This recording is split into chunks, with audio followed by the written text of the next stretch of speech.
Hello and welcome to today's BeeBusinessBee Vlog. And well, I thought we'll look at a topic today which gets mentioned a few times, and it's the one about energy prices and how does it impact on business. And to understand that, we've got to think about what's happening with energy prices overall. Now, to show you a really crude example there, look at that, is the energy price graph that you can see. And you can see that the trend is that it's been going upwards over here, and it's been increasing generally upwards.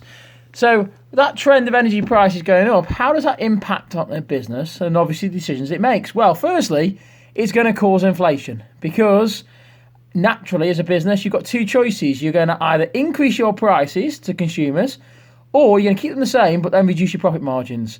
If you do the latter one, reduce your profit margins, that means you're going to make a lesser amount of profit. You're going to absorb the cost as a business, but then it's going to put more pressure on you as a business. And as an owner, you're going to obviously have lower retained profits, for example, and you're going to have lower net profit as well as gross profit coming out of the business.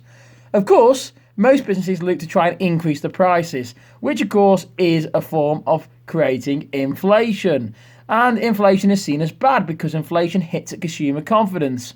What you've got to remember is that consumers, when they lose confidence, they stop buying. When they stop buying, that means that businesses naturally then start having to look to lower prices. You can see the conflict that's happening here because their costs are going up, but they need to lower prices to tempt us to spend. And as a result of that, you tend to find that businesses either start to cut back on the number of people they employ, or they end up ceasing to trade as a business overall, maybe going into administration or even bankruptcy. And that's why it's really important that you have to think about the impact that external factors can have on a business.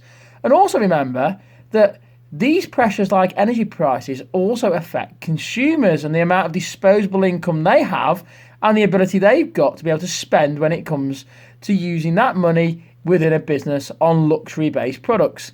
Necessity companies like your supermarkets are probably okay, hence maybe you're seeing your Aldi's, your Lidl's doing quite well. But if you're a luxury trader, then maybe you're going to find it more difficult to tempt the customer to purchase that item. Because they may question, do they really want to spend their income on that? Or are they going to save it for a rainy day just in case energy prices are to rise further? Hopefully, you've got a quick oversight of how energy prices can impact on a business. And you can see that in this BeeBusinessBee vlog, we've looked at something that's an issue which is topical at the moment. And obviously, until next time, remember, keep buzzing.